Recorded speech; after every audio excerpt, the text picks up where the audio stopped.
जय हिंद, वंदे मातरम। कैसे हैं आप सभी लोग? उम्मीद करते हैं स्वस्थ होंगे और ज़बरदस्त होंगे। जैसा कि मैं बैक्टीरिया का जो सेशंस है प्रीवियस ईयर के आज तक टीजीटी पीजीटी या भारत के किसी भी स्टेट में यदि बायोलॉजी का जो पेपर हुआ है, अगर क्वेश्चंस आया हुआ है तो मैं उसको डेली लेके आ रहा हूं। और मैं आपको बता दूं कि आज का ये जी सेशन है बैक्टीरिया का, ये तीसरी क्लास है और डेली 10:05 पे ये डेली क्लास आपके लिए जा रही है।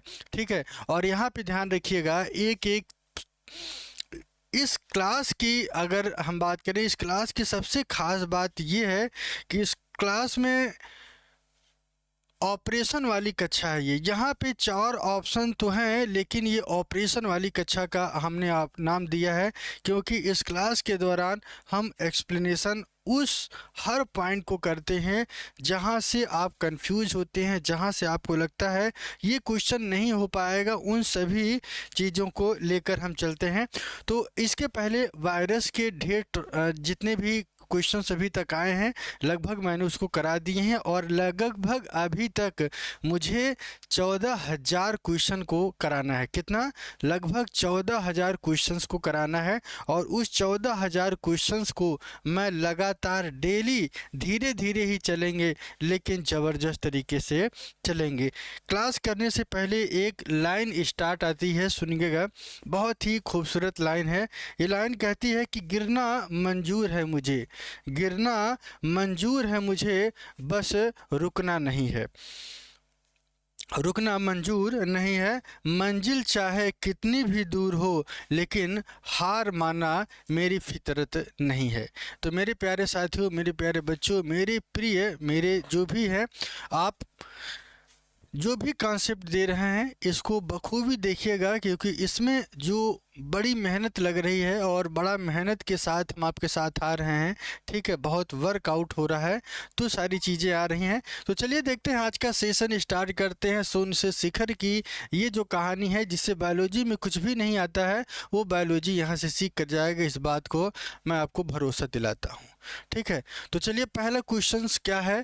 पहले क्वेश्चंस की अगर हम बात करें, पहला क्वेश्चन कह रहा है which one of the following is a false statement regarding plasmid.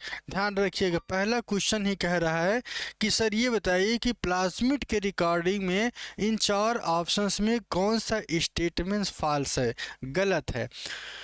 पहला ऑप्शन कह रहा है कि plasmid are extra chromosomal genetic material in bacterial cell.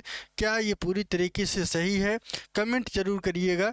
Most plasmid can be transmitted from one cell to other by infection without bringing out of death of host cell.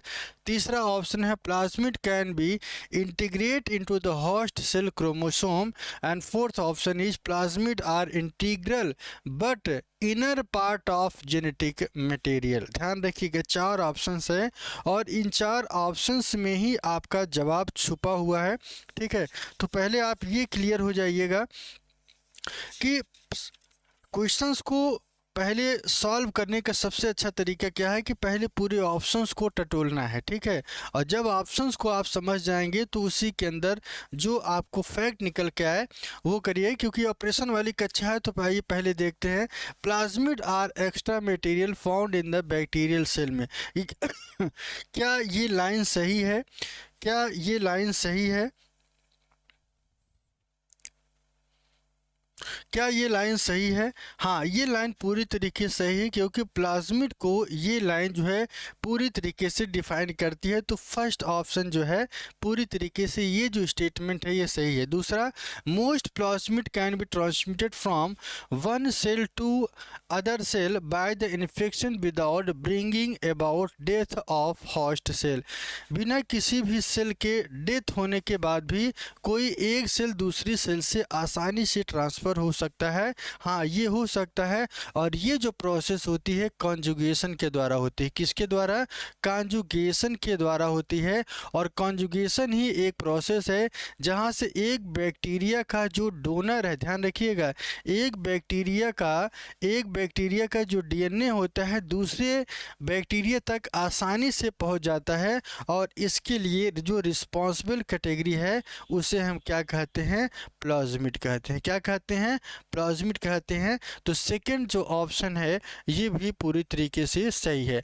Plasmid can be integrate into the host cell chromosome. क्या plasmid जो है chromosome का जो hostel है क्या उसके साथ integrate कर जाता है? हाँ, पूरी तरीके से इंटीग्रेट कर जाता है। और इसी कंडीशन को ध्यान रखिएगा, इस कंडीशन को एपिसोम कहते हैं। क्या कहते हैं? एपिसोम कहते हैं। तो ये वाला जो ऑप्शन है ये सी भी सही हो जाएगा। चौथा ऑप्शन है plasmid are integral but inner part of the genetic element. क्या ये जेनेटिक एलिमेंट का इनर पार्ट है? नहीं, ये जेनेटिक एलिमेंट का पार्ट नहीं है। तो ये वाला जो ऑप्शंस है ये पूरी तरीके से इस स्टेटमेंट की अगर हम बात करें फॉल्स स्टेटमेंट है रिगार्डिंग टू प्लाज्मिड। तो डी वाला जो ऑप्शन है इसके लिए सही हो जाएगा। ठीक है, थोड़ा सा धैर्य रखना है लेकिन सब कुछ निकाल कर रख देंगे, एकदम क्रीम मिलेगा आपको। ठीक है, अगला क्वेश्चन क्या है देख लेते हैं। अगला क्वेश्चन क्या कह रहा है? How much time is taken by the H F R strain of E coli to transfer its entire genome of F negative strand? 30 minute लगता है, 45 मिनट लगता है, 60 मिनट लगता है, 60-90 मिनट लगता है? कौन सा कितना समय लग जाता है जब ई कोलाई का एच.एफ.आर ट्रांसफ़र हो जाता है एफ निगेटिव स्ट्रेन में? तो ये कितने समय में ये अपने आप को फुलफिल कर सकता है? 30 minute, 45 minute, 90 minute, 60 minute, 90 minute. और यूपी पीसीएस प्री 2009 और पीजीटी एनवीएस के एग्ज़ाम में ये क्वेश्चन पूछा गया है। ठीक है, तो यहाँ पे एक चीज़ थोड़ा समझिएगा, ये प्रोसेस क्या होती है थोड़ा सा देखिएगा। जब एच.एफ.आर मतलब एच एफ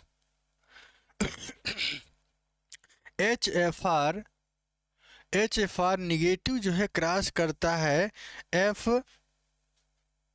निगेटिव के साथ, तो ये कॉन्जुगेशन प्रोसेस के द्वारा होता है। किसके द्वारा होता है? कॉन्जुगेशन के प्रोसेस के द्वारा यहाँ पे जो है ट्रांसफर्स होते हैं।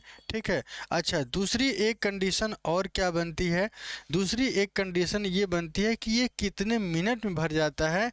इसका एक ही जवाब है इस आंसर का कि यह सिर्फ और सिर्फ कितना समय लग जाता है? 90 मिनट का समय लगता है। कितना समय लगता है? 90 मिनट का समय लग जाता है इस प्रोसेस को होने में। ठीक है, अगला देख लीजिएगा, कितना समय लग जाता है ट्रांसफ़र होने में? कुल 90 मिनट का समय लग जाता है। जब एच.एफ.आर जो है पूरी तरीके से कितना समय लगता है? तो ई कोलाई के जो एच.एफ.आर है स्ट्रेन, ये एफ निगेटिव स्ट्रेन के जीनोम में पूरी तरीके से ट्रांसफ़र होने में कुल 90 मिनट का समय लग जाता है। इसको आपको ध्यान रखना है। ठीक है, चलिए अगला क्वेश्चन देख लेते हैं। और अगला क्वेश्चन क्या कह रहा है? Characteristic of cyanobacteria. 4 ऑप्शन हैं, एंथोसाइनिन, फ्यूकोजैंथिन, फाइकोसाइनिन, फाइकोएरिथ्रिन। 4 ऑप्शंस हैं। इन चारों ऑप्शंस में आपको पहले बताना है कि कौन सा सही होगा। सबसे पहले एंथोसाइनिन की अगर हम बात करें, एंथोसाइनिन आखिर मिलता कहाँ है? 4 ऑप्शंस हैं। एंथोसाइनिन आपके फ्लावर पिगमेंट कहा जाता है। क्या कहा जाता है? फ्लावर पिगमेंट कहते हैं। पहले ऑप्शन का ये जवाब है। दूसरा कह रहा है फ्यूकोजैंथिन क्या होते हैं? फ्यूकोजैंथिन जो है ब्राउन एल्गी में देखने को मिलता है। कहाँ देखने को मिलता है? ब्राउन एल्गी में। और इसी वजह से एल्गी का जो कलर है ब्राउन कलर का होता है। फाइकोसाइनिन, ध्यान रखिएगा, फाइकोसाइनिन आपके साइनोबैक्टीरिया में देखने को मिलता है। कहाँ देखने को मिलता है? साइनोबैक्टीरिया में देखने को मिलता है। और ये कहाँ देखने को मिलेगा? और ये कहाँ देखने को मिलेगा? ब्लू ग्रीन एल्गी में। और कहाँ देखने को मिलेगा? ब्लू ग्रीन एल्गी में देखने को मिलता है, आपको ये ध्यान रखना है। और फाइको एरेथ्रिन, ध्यान रखिएगा, फाइको एरेथ्रिन कहाँ मिलता है? यह रेड एल्गी में देखने को मिलता है। कहाँ पे देखने को मिलता है? रेड एल्गी में देखने को मिलता है। तो साइनोबैक्टीरिया का जो कैरेक्टरिस्टिक पिगमेंट की अगर हम बात करें तो कैरेक्टरिस्टिक पिगमेंट सिर्फ और सिर्फ आपके सी वाला जो ऑप्शन है यहीं पे देखने को मिलेगा, जिसे हम फाइकोसाइनिन कहते हैं। ठीक है, तो विकल्प के तौर पे सी वाला ऑप्शन यहाँ पे सही हो जाएगा। अगला क्वेश्चन क्या कह रहा है? अगला क्वेश्चन कह रहा है कि टी आई प्लाज्मिड किस में प्रेजेंट होता है? ध्यान रखिएगा, इंपॉर्टेंट क्वेश्चन है ये, इंपॉर्टेंट क्वेश्चन है कि टी आई प्लाज्मिड कहाँ देखने को मिलता है। टी आई प्लाज्मिड की अगर हम बात करें, पहले ऑपरेट करते हैं।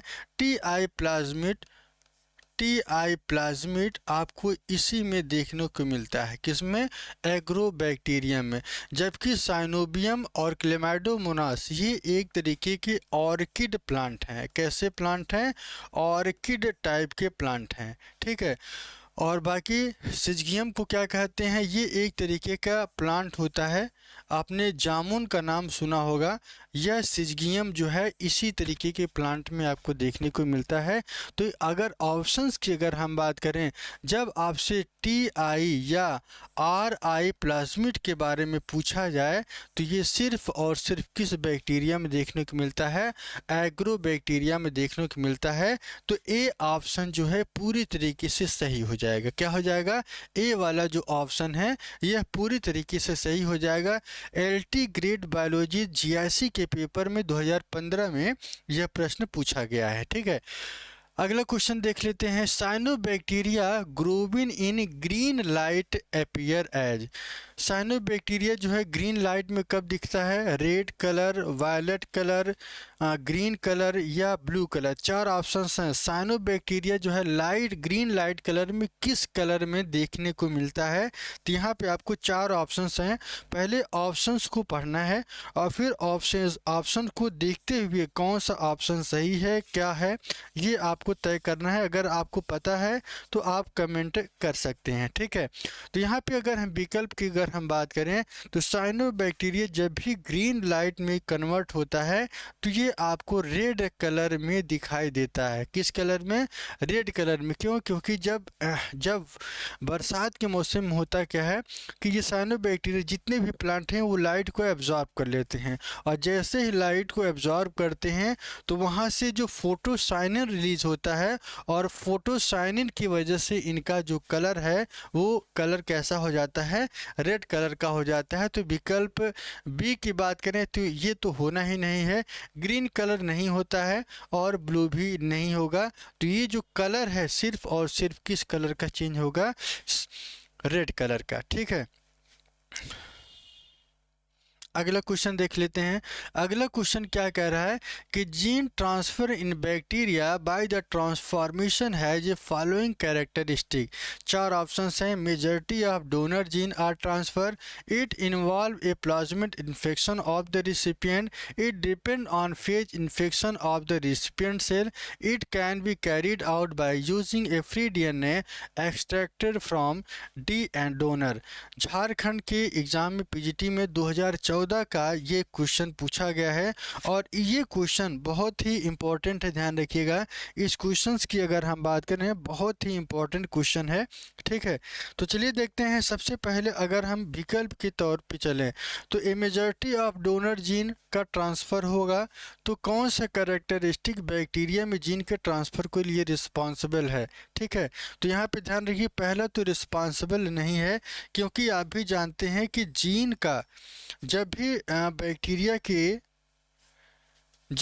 एक बैक्टीरिया का डीएनए जो है किसी दूसरे बैक्टीरिया में ट्रांसफ़र होगा तो एक तो मान के चलिए कि एक डोनर होगा।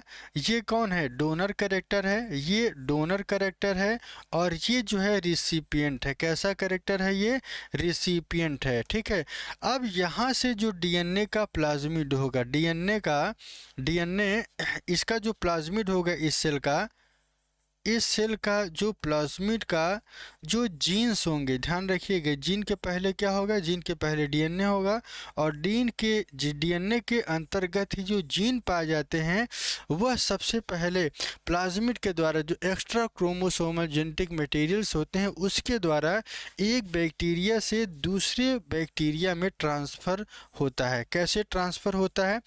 तो क्या ये पहला क्या majority of the donor gene are transfer? हाँ ये है, लेकिन और भी ऑप्शन को देखेंगे, जो बेहतरीन ऑप्शन होगा वही सही माना जाएगा। क्या फर्स्ट ऑप्शन सही होगा क्या कि सिर्फ डोनर की ही प्रोसेस हो रही है? नहीं, डोनर की प्रोसेस तो हो रही है लेकिन रिसिपिएंट भी है। तो देखना है, it depend on the phage infection of the recipient cell. Recipient cell का जो इन्फेक्शन स्टेज पर निर्भर करता है, ये तो नहीं होगा, ये भी नहीं है और ये भी नहीं है। तीसरा कह रहा है it can be carried out using free DNA extracted from donor. Donor से जो फ्री एक्सट्रैक्टेड डीएनए है, ध्यान रखिएगा, फ्री एक्सट्रैक्टेड डीएनए का मतलब जिसे हम क्या कहते हैं, प्लाज्मिड कहते हैं। और यही प्लाज्मिड क्या करता है, एक डोनर से दूसरे डोनर के द्वारा रिसीव किया जाता है और इसी प्रोसेस के द्वारा बैक्टीरिया में जीन का ट्रांसफ़र होता है। क्या होता है? जीन का ट्रांसफ़र होता है। ठीक है, तो विकल्प के तौर पे कौन सा सही हो जाएगा? विकल्प के तौर पे इस कैरेक्टरिस्टिक के आधार पर डी वाला जो ऑप्शन है ये सही हो जाएगा। अगला क्वेश्चन क्या कह रहा है? अगला क्वेश्चन देखिएगा, अगला क्वेश्चन कह रहा है कि झारखंड पीजीटी में 2014 में ये क्वेश्चन पूछा गया है। आइए देख लेते हैं अगला क्वेश्चन क्या कह रहा है। अगला क्वेश्चन कह रहा है cork screw shaped form of bacteria. जो कॉर्क स्क्रू शेप का वह कौन सा बैक्टीरिया है, वह किस रूप में मिलता है? चार ऑप्शन हैं, बैसिली, स्टॉल्क फॉर्म में, स्टॉल्क बैक्टीरिया है, स्पाइरोकिट्स हैं, एक्टिनोमाइसिटिस हैं। चार विकल्प में आपको बताना है कि बैसिलेई कैसा होता है? रॉड के आकार का होता है, रॉड के शेप का होता है, रॉड के शेप के आकार का होगा।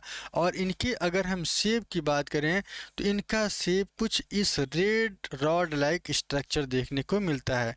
स्टॉल्क शेप्ड बैक्टीरिया, ध्यान रखिएगा, इनका जो शेप है स्टॉल्क के आकार का होगा। किसके आकार का?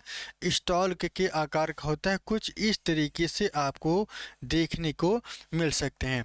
बाकी स्पाइरोकिट्स की बात करें, स्पाइरोकिट्स की बात करें तो कॉर्क स्क्रू का जो स्ट्रक्चर है वो स्पाइरोकिट फॉर्मेट में देखने को मिलता है। मतलब आप ऐसे से भी समझ सकते हैं कि कुछ स्पाइरोकिट्स जो हैं कुछ स्प्रिंग लाइक स्ट्रक्चर दिखते हैं। कैसे देखते हैं? स्प्रिंग लाइक स्ट्रक्चर दिखते हैं।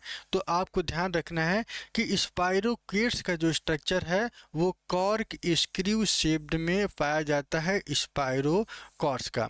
बाकी एक्टिनोमाइसिटिस की बात करें तो जो एक्टिनोमाइसिटिस है इसका जो शेप है, एक्टिनोमाइसिटिस की अगर हम बात करें तो एक्टिनोमाइसिटिस जो है फिलामेंटस आकार का होता है। कैसा होता है? ये फिलामेंट के आकार का होता है। तो ध्यान रखिएगा, जब भी क्वेश्चन आपसे इस तरीके से पूछा जाए तो आपको ये ध्यान रखना है कि विकल्प के तौर पे जो है स्पाइरोकिट्स का जो कॉर्क स्क्रू लाइक स्ट्रक्चर होगा ये तो स्पाइरोकिट्स का होगा, लेकिन साथ में ये भी ध्यान रखना है बैसिलस जो है रॉड के आकार का होगा, स्टॉल्क बैक्टीरिया इनके आकार का होगा स्टॉल के फॉर्मेट में, स्पाइरोकिट्स जो है स्प्रिंग के स्ट्रक्चर के होंगे, और एक्टिनोमाइसिटिस जो है फिलामेंट के आकार का होगा।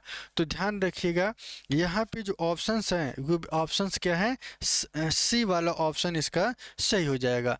अगला क्वेश्चन क्या कह रहे हैं? पीजीटी बायोलॉजी 2014 में ये प्रश्न पूछा गया है।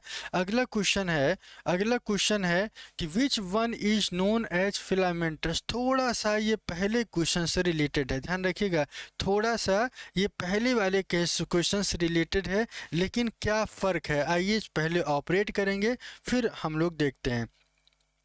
माइकोप्लाज्मा की बात करें तो माइकोप्लाज्मा के अंदर तो कोई सेलवाल होता ही नहीं, ठीक है। अगर इसमें सेलवाल नहीं होगा तो इनकी जो बॉडी की जो स्ट्रक्चर है वो कैसा होता है, प्लियोमॉर्फिक नेचर का होता है। कैसा होता है, प्लियोमॉर्फिक नेचर का होता है।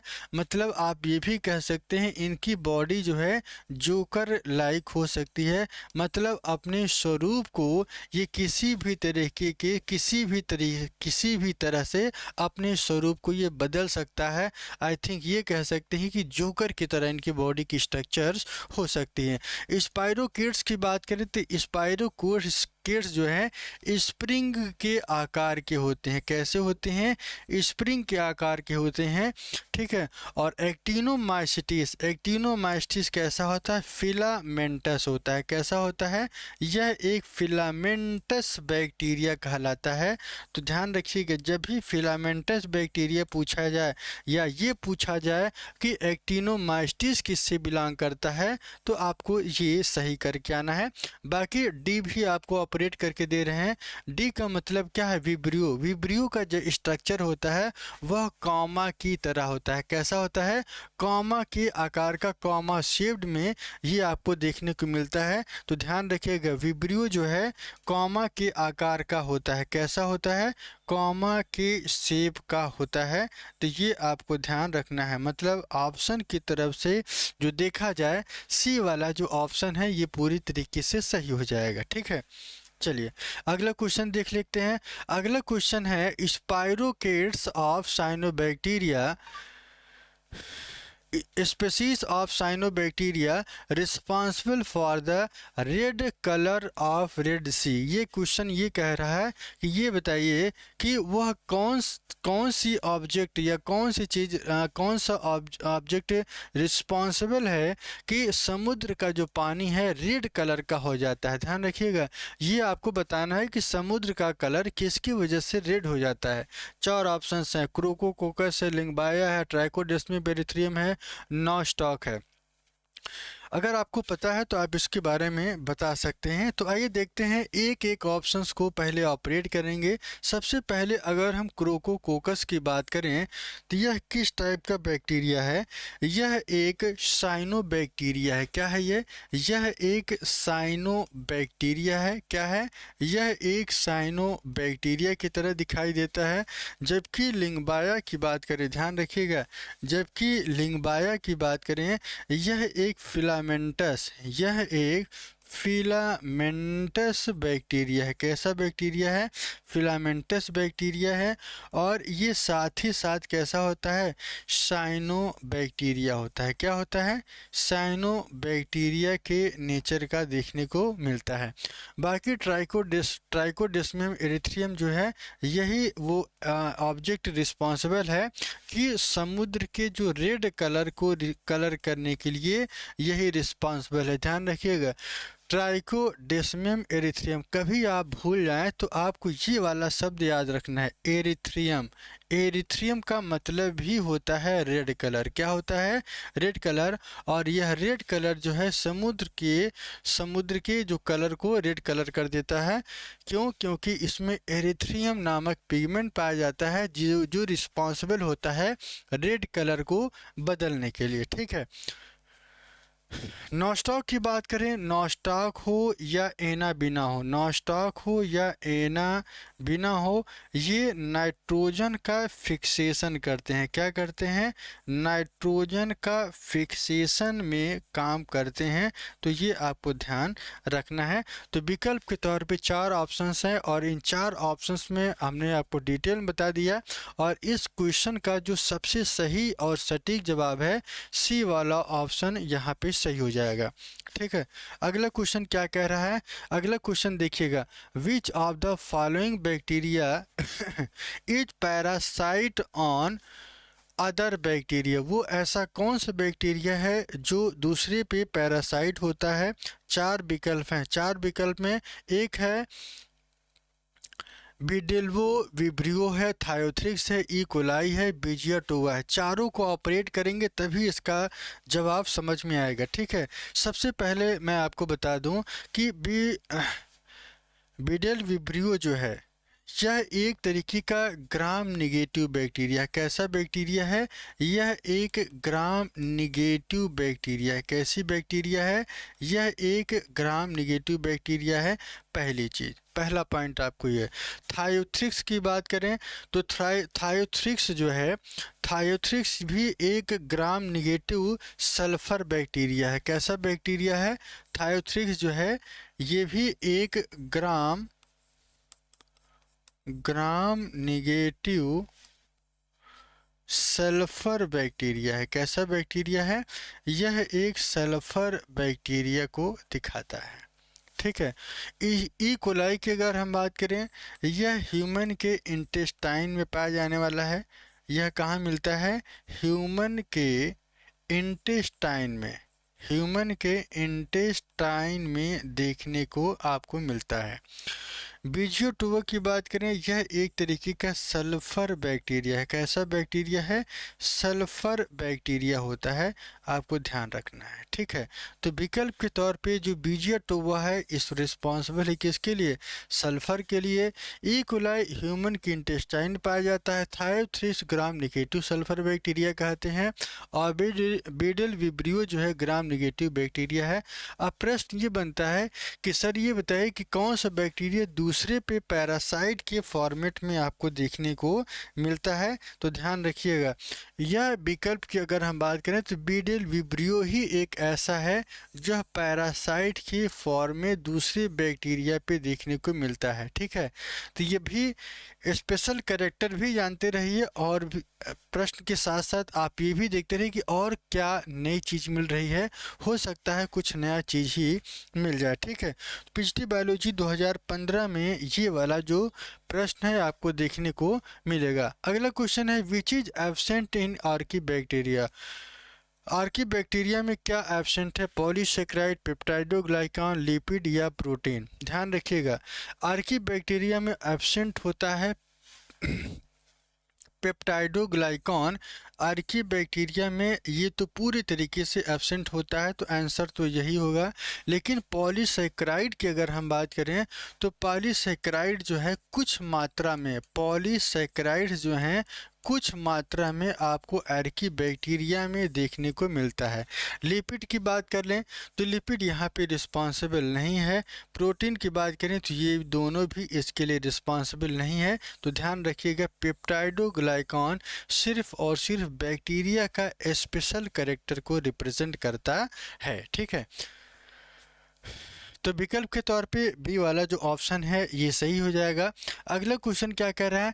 In bacteria the respiratory enzyme are located in. Respiratory enzyme कहाँ पर देखने को मिलता है? चार विकल्प हैं, प्लाज्मिड, एपिसोम, मीसोसोम, न्यूक्लियर। ध्यान रखिएगा, रिस्पायरेटरी एंजाइम देखने को कहाँ मिलता है?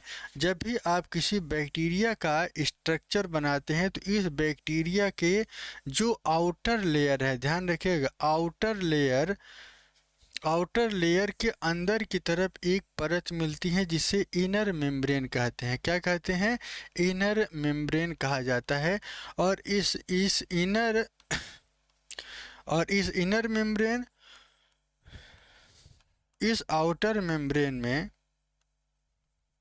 इस इनर और आउटर मेम्ब्रेन में जो अंदर वाली जो परत होती है, ये अंदर वाली जो परत है ये अंदर से फोल्डेड होती है और इसी फोल्डेड मेम्ब्रेन पर ही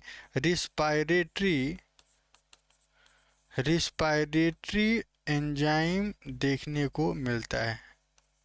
ठीक है। तो विकल्प के तौर पे ये मीसोसोम तो सही हो जाएगा, क्योंकि इसी को हम क्या कहते हैं? मीसोसोम्स के भी नाम से जानते हैं, मीसोसोम्स भी कहते हैं। और इसी मीसोसोम को अगर यूकैरियोटिक में देखा जाए तो इसी को माइटोकॉन्ड्रिया कहा जाता है। क्या कहते हैं? माइटोकॉन्ड्रिया कहते हैं। क्या कहते हैं? माइटोकॉन्ड्रिया कहते हैं। तो ध्यान रखिए, जब प्रोकैरियोटिक होगा, सॉरी, जब यूकैरियोटिक होगा तो माइटोकॉन्ड्रिया, और जब यह प्रोकैरियोटिक है तो मीसोसोम कहते हैं। और ये स्पेशल कैरेक्टर है किसका? बैक्टीरिया का। ठीक है। बाकी न्यूक्लियाइड की बात करें तो न्यूक्लियाइड क्या होता है, किसी भी बैक्टीरिया का जो सेंटर वाला जो पोर्शन है जहाँ पे बैक्टीरिया या डीएनए पूरी तरीके से फ्री फॉर्मेट में देखने को मिलेगा, और इसी फ्री फॉर्मेट पोजीशन पर आपका न्यूक्लियाइड देखने को मिलता है, जिसे जीनोफोर भी कहते हैं। क्या कहते हैं? जीनोफोर भी कहते हैं, ध्यान रखिएगा। अगला क्वेश्चन क्या है? अगला क्वेश्चन देख लीजिएगा। इन बैक्टीरिया, वही सेम क्वेश्चन है तो सी वाला ऑप्शन सही हो जाएगा। अगला क्वेश्चन क्या कर रहा है कि which of the following organism are example of prokaryotic. ध्यान रखिएगा, प्रोकैरियोटिक कौन है, पहचान करने की बात है। कभी कभी यह क्वेश्चन है तो बड़ा ही सिंपल, बड़ी आसानी से हो जाता है, लेकिन एग्ज़ाम में यही वाला ये जो क्वेश्चन आया है, यही वाला क्वेश्चन गलत हो जाता है, और यही जो गलत होता है तभी हम सिलेक्शन से बाहर भी हो जाते हैं। ठीक है, क्यों हो जाते हैं आइए देखते हैं, मैं आपको बताता हूँ इसका रीज़न क्या है। क्योंकि बैक्टीरिया की बात करें तो बैक्टीरिया भी क्या है, एक प्रोकैरियोटिक है, एक प्रोकैरियोट्स है, और माइकोप्लाज्मा भी क्या है, यह एक प्रोकैरियोट्स है। ध्यान रखिएगा। ब्लू ग्रीन एल्गी क्या है, ये भी एक प्रोकैरियोटिक है, और रेड एल्गी जो है यूकैरियोटिक है। कैसा नेचर है इनका? यूकैरियोट का नेचर है, यूकैरियोट का नेचर है। लेकिन माइकोप्लाज्मा और फंजाई में ये भी कैसा है, यूकैरियोटिक है, ये यूकैरियोटिक है। लेकिन माइकोप्लाज्मा भी क्या है, यह प्रोकैरियोटिक है, प्रोकैरियोटिक है। वायरस की बात करें तो वायरस क्या है, ए सेलुलर भी कहा जाता है। ए सेलुलर का मतलब होता है जो सेल थ्योरी को फॉलो नहीं करता है, यह लिविंग और नॉन लिविंग के बीच का कनेक्टिंग लिंक है। ठीक है, तो न ये यूकैरियोटिक है, न तो ये क्या है, प्रोकैरियोटिक है। ध्यान रखिएगा, कंफ्यूज नहीं करना है। इसके बाद ब्राउन एल्गी की बात करें, यह क्या है, एक यूकैरियोटिक है। कैसा है, यूकैरियोटिक सेल्स होते हैं। ठीक है, तो यहाँ पे आपको ध्यान रखना है कि जब ये प्रश्न पूछा जाए ए बी सी और डी, और क्वेश्चन हो आपको प्रोकैरियोटिक कौन है, तो प्रोकैरियोटिक में आपका जो जवाब होगा बैक्टीरिया और माइकोप्लाज्मा। क्यों होंगे इसका रीजन भी जानते रहिए, क्योंकि ये क्वेश्चन जो है जल्दबाजी में गलती होते हैं। ठीक है, अगला क्वेश्चन है mesosome are not associated with. Mesosome किससे रिलेटेड नहीं है? क्योंकि मीसोसोम कि अगर हम बात करें, मैंने अभी आपको पहले ही क्वेश्चन में यह बताया कि मीसोसोम का मेन वर्क क्या है, जहाँ पे रिस्पायरेशन की प्रोसेस हो, जो इनफोल्ड कर जाए, जो माइटोकॉन्ड्रिया की तरह काम करता है। ध्यान रखिएगा, ऐसे कैरेक्टर को हम क्या कहते हैं, मीसोसोम कहते हैं, जो सेल वॉल के फॉर्मेशन में भी सहयोग करता है। क्यों? क्योंकि इनर लेयर और आउटर लेयर दोनों एक दूसरे से इंटरकनेक्टेड होते हैं, और इसी वजह से ये सेल वॉल के फॉर्मेशन भी सिक्रिएट करेगा। जब इनका सिक्रीशन होता है तो सेल वॉल का फॉर्मेशन होता है, और डीएनए के रिप्लिकेशन में भी ये सहयोग करते हैं। क्यों? थोड़ा सा एक छोटा सा स्ट्रक्चर आपको बता देते हैं। इस स्ट्रक्चर में अगर आप देखेंगे, ये आपको जो मीसोसोम है, जब डीएनए ब्रेक करता है तो ये पूरी तरीके से यहीं से एकदम बीचों बीच अलग होता है, और डीएनए के रिप्लिकेशन में इनका बहुत बड़ा रोल होता है। तो ध्यान रखिएगा, बी वाला ऑप्शन सही हो जाएगा। बाकी मीसोसोम रिस्पायरेशन की अगर हम बात करें तो इनका पूरा रोल है, क्योंकि मेन वर्क इनका क्या है, श्वसन रिस्पायरेशन करना ही है। जबकि प्रोटीन और सिंथेसिस की बात करें, ध्यान रखिएगा, प्रोटीन की सिंथेसिस की बात करें तो यह बिल्कुल नहीं करता है, क्योंकि मीसोसोम में राइबोसोम का कोई लेना देना नहीं है, और राइबोसोम होगा ही तो प्रोटीन का सिंथेसिस होगा। तो ध्यान रखिएगा, यह जो प्रोटीन की जो सिंथेसिस है, यह प्रक्रिया यहाँ पे पूरी तरीके से नहीं पॉसिबल होती है। ठीक है, तो प्रोटीन सिंथेसिस नहीं होगा, तो डी ऑप्शन जो है सही होगा। बाकी तीन कैरेक्टर जो है इसको फॉलो करते हैं। ठीक है, अगला क्वेश्चन है which of the following constituent is missing from the bacterial cell. वो ऐसा कौन सा कैरेक्टर है जो बैक्टीरिया में नहीं पाया जाता है। क्या डेफिनेट सेल वॉल होते हैं? हाँ, ये तो पूरी तरीके से प्रेजेंट होता है। क्या आरएनए प्रेजेंट होता है? हाँ, ये भी प्रेजेंट है। क्या एंडोप्लाज्मिक रेटिकुलम प्रेजेंट होता है? एंडोप्लाज्मिक रेटिकुलम यहाँ पे प्रेजेंट नहीं होता है। इसका रीज़न मैं आपको बता दूँ, क्योंकि ये कैरेक्टर जो है यूकैरियोटिक सेल का है। तो ध्यान रखिएगा, ये ही इसका सही हो जाएगा क्वेश्चन। क्या? और राइबोसोम, राइबोसोम की बात करें तो राइबोसोम आपके बैक्टीरिया में भी मिलता है और प्रोकैरियोटिक सेल में भी मिलता है और यूकैरियोटिक सेल में मिलता है। तो जब दोनों जगह मिलेगा तो ये भी प्रेजेंट है। मतलब इस क्वेश्चंस की अगर बात करें कि अलावा कि कौन अलग कर रहा है, तो यूकैरियोटिक कैरेक्टर किसका है? एंडोप्लाज्मिक रेटिकुलम का है। तो सी ऑप्शन यहाँ पे सही हो जाएगा। अगला क्वेश्चन है, a cell wall material common in bacteria and cyanobacteria में वो कौन सा कैरेक्टर है जो पूरी तरीके से कॉमन है? चार ऑप्शंस हैं, सेलुलोज, काइटिन, म्यूरामिक एसिड और पेक्टिक एसिड। सेलुलोज जो है कहाँ मिलता है? प्लांट सेल में देखने को मिलता है, ठीक है। काइटिन जो है आपको फंजाई में देखने को मिलता है, क्योंकि फंजाई का जो सिलवाल है काइटिन का बना होता है। और एक चीज़ और ध्यान रखिएगा, म्यूरामिक एसिड, ध्यान रखिएगा, जब म्यूरामिक एसिड की बात की जाए तो म्यूरामिक एसिड ही है जो इसको अलग कर रहा है, ठीक है। इसको अलग कर रहा है, इस करेक्टर को अलग कर रहा है। तो ध्यान रखिएगा, म्यूरामिक एसिड आपका बैक्टीरिया और साइनोबैक्टीरिया ये दोनों के स्पेशल कैरेक्टर हैं और ये यहीं पर देखने को मिलता है। जबकि पेक्टिक एसिड की बात करें, ध्यान रखिएगा, पेक्टिक एसिड की बात करें, ये आपके मिडिल लैमिला में देखने को मिलते हैं। किस में देखने को मिलते हैं? मिडिल लैमिला में देखने को मिलता है पेक्टिक एसिड। तो तीन ऑप्शन के अलावा जो सी ऑप्शन है म्यूरामिक एसिड है, ये आपके बैक्टीरिया में भी मिलता है और साथ ही साथ साइनोबैक्टीरिया भी मिलता है। लेकिन कभी भी अगर बैक्टीरिया ओनली पूछा जाए तो पेप्टाइडोग्लाइकॉन ही सही करना है, लेकिन साइनोबैक्टीरिया इंक्लूडेड हो तो आपको म्यूरामिक एसिड सही करके आना है, ठीक है। अगला क्वेश्चन देख लेते हैं। अगला क्वेश्चन है, bacteria have a comma shaped are classified under. चार ऑप्शंस हैं, चार ऑप्शंस में आपको बताना है कि कौन सा जो है कॉमा शेप्ड दिखाई देता है। कॉमा क्रोकस जो है ये इनका जो स्ट्रक्चर है ये सर्कुलर होता है। कैसा होता है? सर्कुलर।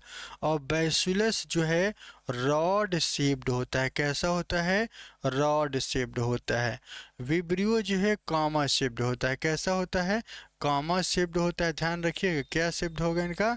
कॉमा के आकार के। और स्पाइरलम जो है स्प्रिंग के स्ट्रक्चर का होता है। तो ध्यान रखिएगा ये सी ऑप्शन इसके लिए सही हो जाएगा। ऑपरेशन वाली कक्षा है और यहाँ पे हम चारों ऑप्शंस को ऑपरेट करते हुए हम लोग आगे की तरफ बढ़ेंगे, ठीक है। अगला क्वेश्चन है, lac operon in E coli was first described by. किसने डिस्क्राइब किया था सबसे पहले आपको बताना है। चार ऑप्शंस हैं, रॉबर्टसन है, वाटसन क्रिक है, जैकब और मोनार्ड है, क्रेन्स और टेलर है। रॉबर्टसन ने क्या किया था कि सेल मेम्ब्रेन मॉडल दिया था। क्या दिया था? सेल मेम्ब्रेन मॉडल दिया गया था। पहली बात आपको ये ध्यान रखना है। दूसरा, वाटसन और क्रिक ने डीएनए के हेलिक्स मॉडल को दिया था। कौन से मॉडल को?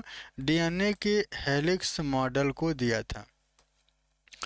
जैकब और मेनॉर्ड ने क्या दिया था? ई कोलाई में लैक ऑपरेंट जो सिस्टम होता है इन्होंने ही सबसे पहले बताया था। ध्यान रखिए, जैकब और मेनॉर्ड ने ही लैक ऑपरेंट के ई कोलाई वाले सिस्टम को बताया था। आपको ध्यान रखना है, ठीक है।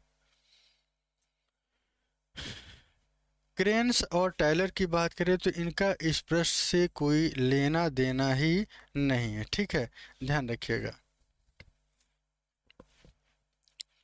अगला क्वेश्चन देख लेते हैं। Prophage bore in host cell without hampering its replication is called. क्या कहते हैं ऐसी अवस्था को जब किसी भी होस्ट सेल में प्रोफेज होता है और ये विदाउट रेप्लिकेशन होता है, तो इस प्रोसेस को क्या कहते हैं? लाइसोजेनिक कहते हैं। क्या कहते हैं? लाइसोजेनिक प्रोसेस कहा जाता है। क्या कहते हैं? लाइसोजेनिक प्रोसेस होता है। इसमें होता है क्या है, कोई भी डीएनए क्या करता है, कोई भी डीएनए जब इस किसी बैक्टीरिया के साथ ज्वाइन करता है, तो ये जब किसी नए होस्ट सेल में, न्यू होस्ट सेल में जाके संपर्क करता है, जैसे ये संपर्क करेगा तो क्या होता है, यहाँ पे जो डीएनए बनता है, ध्यान रखिएगा, यहाँ पे जो डीएनए बनता है ये इसके साथ जुड़ जाता है। ठीक है, किसके साथ जुड़ता है? क्रोमोसोम के साथ जुड़ जाता है। और जैसे ही ये क्रोमोसोम के साथ जुड़ेगा वैसे ही इस प्रोसेस को कंप्लीट करता है, और इसी अवस्था को लाइसोजेनिक प्रोसेस कहते हैं, या इसी को प्रोफेज भी कहा जाता है। क्या कहते हैं? प्रोफेज भी। तो ए ऑप्शन इसका सही हो जाएगा। ठीक है, चलिए अगला क्वेश्चन देख लेते हैं। अगला क्वेश्चन तो नहीं है, लेकिन कल हम लोग इसके आगे की जो क्लासेस हैं, 7 नंबर की क्लास, कल इसकी एक क्लास और होने वाली है, और इस क्लास के बाद इस चैप्टर की जितने भी अभी तक लगभग 90 क्वेश्चन आए हुए हैं इस चैप्टर से, और 90 क्वेश्चन का सोल्यूशन आपको यहाँ पे दे रहे हैं। ठीक है, तो आज के लिए इतना ही, और बहुत ही जल्द सोमवार या मंगलवार से हम एक नई चीज़ भी स्टार्ट कर रहे हैं, थ्योरी की क्लास भी स्टार्ट करेंगे। सबसे पहली क्लास हो सकता है सोमवार या मंगल से ही आपको मिलने लगे, और ये आपको क्लास डेली 10:05 पर मिलता रहेगा। आज के लिए इतना ही, बाय बाय, टेक केयर, अपना ध्यान रखिए और स्वस्थ रहिए। जय हिंद, जय भारत।